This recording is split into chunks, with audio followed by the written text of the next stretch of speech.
Bentrovati, anche per questa settimana siamo giunti all'ultima edizione settimanale per l'appunto, quella del venerdì, con il nostro spazio dedicato al mondo sportivo dalla Regione del Veneto, in particolar modo dalla nostra Marca Trevigiana, la provincia di Treviso. Vi ricordo che ci potete vedere sul canale 813 del Digitale Terrestre, però in questo caso soltanto per la provincia di Belluno, in attesa nelle prossime settimane, nei prossimi mesi, di ampliare la visione a tutto il Veneto. Vi ricordo la nostra web tv www.venetoglobe.com, ci trovate e trovate tutti i filmati, tutte le nostre interviste, tutti i servizi in modalità on demand. Iniziamo con l'andare a Jesolo, quindi adesso chiedo alla regia di mettere, eccolo qui, il filmato che abbiamo realizzato in questi giorni di grandi manifestazioni a Jesolo. A Jesolo c'è stato questo mondiale, la edizione 2018 dei campionati del mondo WACO per le categorie cadetti e juniores, un evento organizzato nei minimi dettagli dal duo Barbara Falsoni-Nicola Traina, che ha lasciato veramente tutti a bocca aperta, perché come potete vedere il pienone al Palazzo del Turismo di Jesolo, tanta gente, soprattutto tante le nazioni che hanno partecipato, 65 nazioni per circa un 2500 atleti che hanno gravitato in queste giornate di campionato del mondo. Come vedete anche numerosi sono gli italiani, una selezione interessante della nazionale italiana sia maschile che femminile, e soprattutto interessanti anche i nostri veneti, che erano 9, che hanno partecipato, trevigiani anche, che hanno partecipato a questi campionati del mondo, quindi complimenti a loro. Una manifestazione che si concluderà il 23, quindi siamo alle battute finali, ma è stato veramente un successone, come potete vedere anche dalle immagini che le nostre telecamere hanno ripreso. Si andava, quella che abbiamo visto in precedenza erano sicuramente gli juniores intorno ai 18 anni, ma si andava anche con un'età più piccolina, un'età più bassa, dai 10 anni sicuramente. Bene, ringraziamo per le immagini, possiamo tornare in studio e vi ricordo gli ultimi giorni, appunto le ultime giornate per quanto riguarda questo avvenimento al Lido di Jesolo. Stasera tocca all'Italia, l'Italia del volley maschile ancora in campo, questa volta a Milano, per continuare l'avventura nel mondiale. Tutto esaurito al forum per gli azzurri che cercano il pass per la Final Six di Torino. Si gioca contro la Finlandia intorno alle ore 21:05. Allenamento speciale oggi a Distrana per l'Imoco Volley Conegliano, che con il suo coach, il suo tecnico Santarelli, farà disputare un allenamento dalle 17 alle 19 alle ragazze, alla squadra che sta piano piano raccogliendo appunto un po' tutte le atlete. È arrivata anche The Cruyff, prossimamente ne parleremo con The Queen, con la regina appunto che è ritornata e in veste di preparazione adesso la curerà l'Imoco Volley Conegliano. Ma andiamo a sentire Gaia Moretto per una delle novità, una delle centrali più interessanti che l'Imoco abbia potuto pescare, soprattutto perché molto giovane. Eccola. Cos'è che hai scritto su Instagram stamattina? Sono pronta a perdere l'uso delle gambe, una cosa del genere. No, vabbè, era una battuta, perché di solito in preparazione è dura, è il momento un po' più duro fisicamente, perché bisogna riprendere, ricominciare e quindi siamo pronte. Io sono pronta a iniziare carica, anche a soffrire un po' all'inizio perché è normale, ma sono carica. Qualcuno la conoscevi già, ma qualche bel mostro sacro, insomma, l'hai vicino questa sera? Certo, sì, questa sera iniziamo a lavorare veramente, io inizio a lavorare veramente con gente forte, gente esperta, da cui non vedo l'ora di imparare e certo, spero tantissimo, dovrò essere brava io a prendere tutto quello che queste atlete possono dare. In un ruolo anche un po' tosto. Sì, sicuramente, sì, ma l'obiettivo mio è di crescita grossa, e quindi voglio lavorare tanto, provare a crescere il più che posso, mettermi alla prova e imparare da ogni situazione che si proporrà quest'anno. La squadra si chiama Conegliano, ma in realtà tifosi da tutto il nord-est. Con te potrebbe arrivare qualcuno in più da Veneto Orientale e Friuli, no? Mi auguro, sì, io sono di qui vicino, quindi mi auguro di poter portare vabbè, che tifosi qua di sicuro non mancano, è il tifo più bello d'Italia, c'è un motivo, però io essendo da qui, insomma, la mia famiglia, i miei amici, le persone che mi vogliono bene sono molto felici perché potranno seguirmi più da vicino. Brava Gaia Moretto, che si colloca appunto nel pacchetto delle centrali appunto dell'Imoco. In bocca al lupo, quest'oggi allenamento appunto ad Istrana.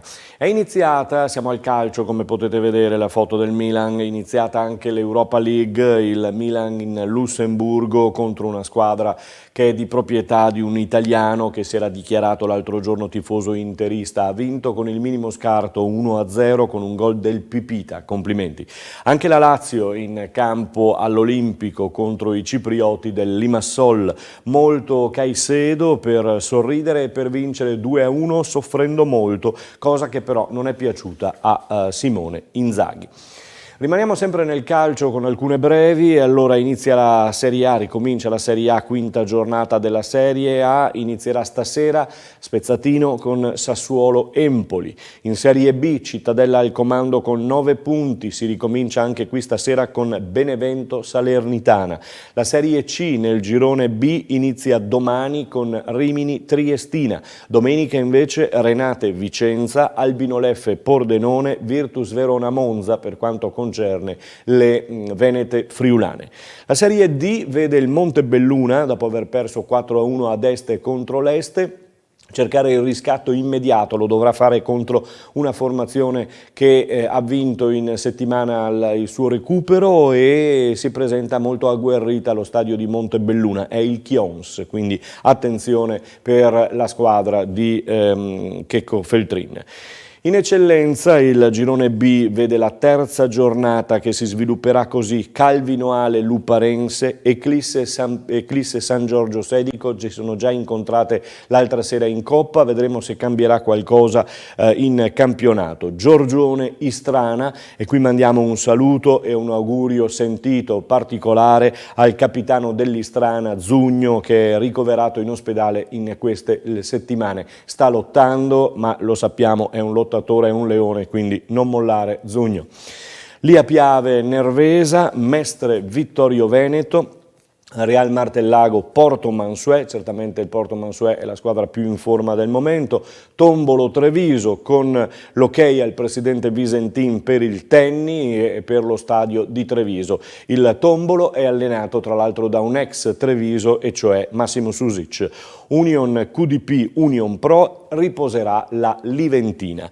In promozione, girone D, siamo alla terza giornata anche in questo caso, Favaro Città di Caorle, Lovis Spresiano Conegliano, Noventa Vedelago, Portogruaro Cornuda Crocetta, Prodeco Montello Fossalta di Piave, Vazzola Giulia Sagittaria, Villorba Fontanelle, ZTLL Sinistra Piave, Opitergina. Questo è il quadro completo per la promozione. Inizia anche la terza categoria in questo fine settimana, quindi siamo al completo dalla Serie D alla terza categoria. Lasciamo il calcio e passiamo al basket. La TVB Basket Treviso, dopo il secondo posto conquistato al torneo di Caorle, ha svolto allenamenti a Sant'Antonino per tutta la settimana, mentre domani e domenica sarà impegnata nel torneo di Monfalcone. Questo sarà l'ultimo test prima dell'appuntamento della Supercoppa di Bologna. Anche la Ruker Sanve si è allenata durante la settimana, il fine settimana naturalmente proverà le ultime cose, gli ultimi schemi, gli ultimi movimenti, esordirà a Lecco in trasferta il 7 ottobre prossimo, in casa il 13 ottobre contro l'Urania Milano. Rimaniamo sempre nel basket con la Vigor Basket Conegliano, il suo presidente Francescon lo abbiamo incrociato a Pieve di Soligo, seguiva il figlio che gioca appunto nell'Eclisse Careni Pievigina, ne abbiamo approfittato per tracciare un po' il bilancio di questa stagione, che stagione sarà per il Vigor Conegliano. Intanto il nuovo tecnico Fuser ha già tracciato la rotta affermando di lottare per salvarci, ma sentiamo il presidente. Ma è cambiato praticamente niente, c'è una continuazione tecnica, naturalmente con l'abbandono di Sfriso qualcosa perdiamo sicuramente, ma abbiamo tanta fiducia in Alberto è un discepolo di Paolo e quindi continuerà sicuramente la strada di lavorare con i giovani. Abbiamo dato in mano una squadra giovane, però secondo me molto motivata. Dobbiamo fare un grande sacrificio tutti insieme per mantenere la categoria.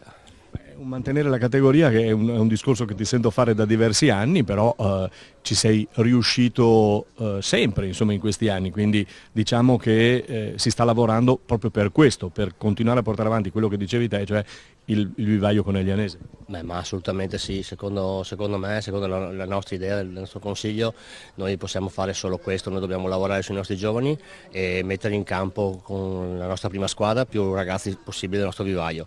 Ci siamo riusciti l'anno scorso raggiungendo un risultato importantissimo, vogliamo confermarlo quest'anno, naturalmente abbiamo anche qualche ragazzo nuovo che gli darci una mano perché da soli non ci riusciremo sicuramente, però adesso dobbiamo puntare sul gruppo 2000, su cui dobbiamo puntare qualche ragazzo interessante e vedremo cosa succederà con tanta tranquillità, senza mettere pressione a nessuno, né ai giocatori né allo staff tecnico sicuramente.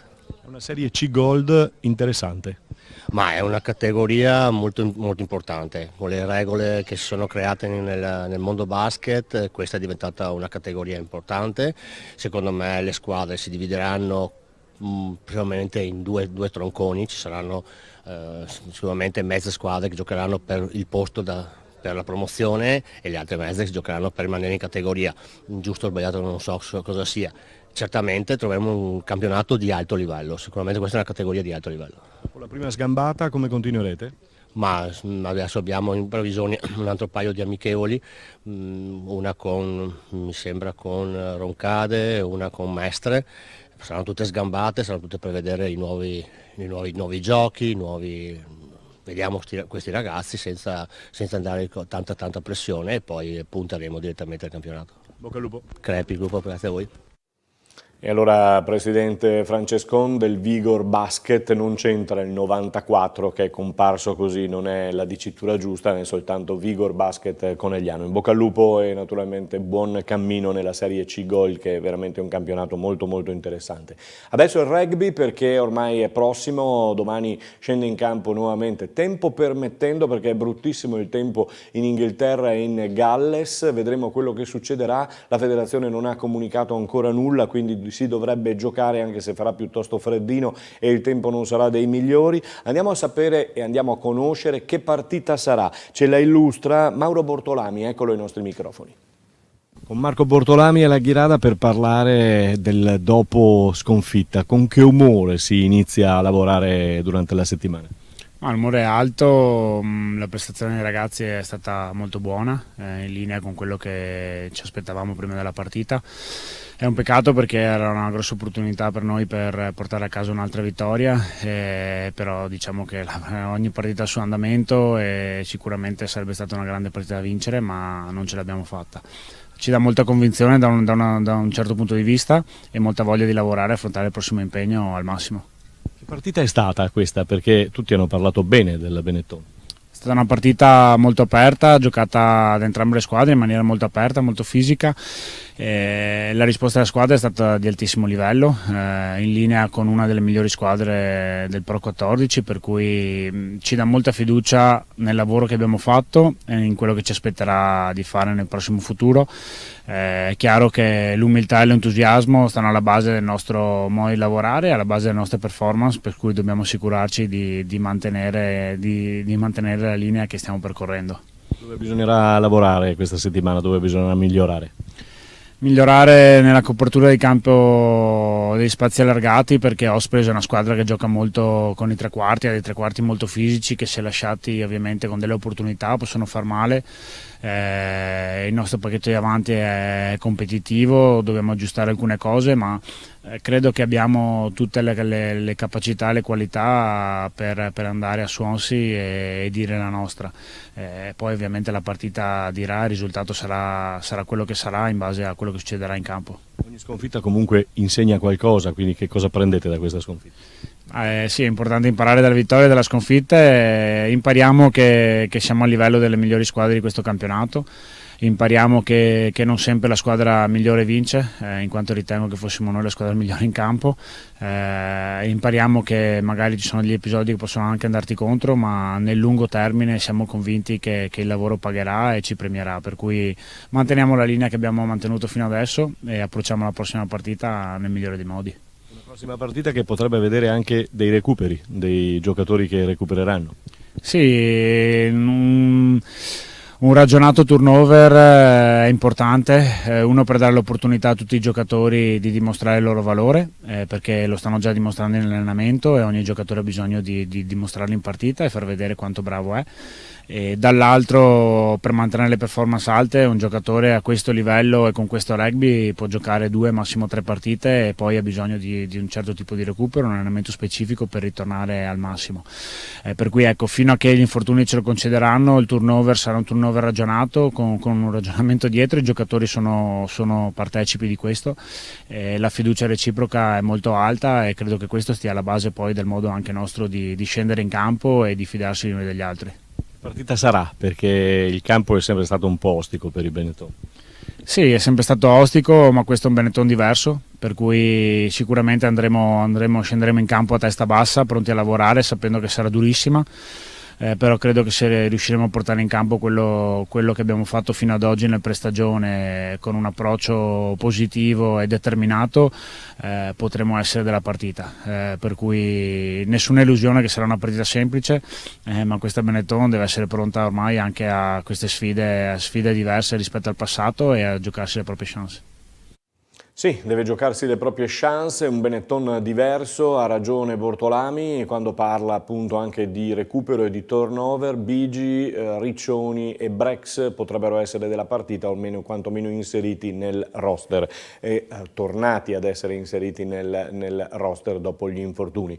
Abbiamo concluso anche l'appuntamento di venerdì, per questa settimana è tutto, noi ci risentiamo lunedì, sempre alla solita ora, sempre in modalità on demand su www.venetoglobe.com, sul canale 813 del digitale terrestre per la provincia di Belluno, per il momento in attesa di coprire tutto il Veneto. Buon weekend a tutti!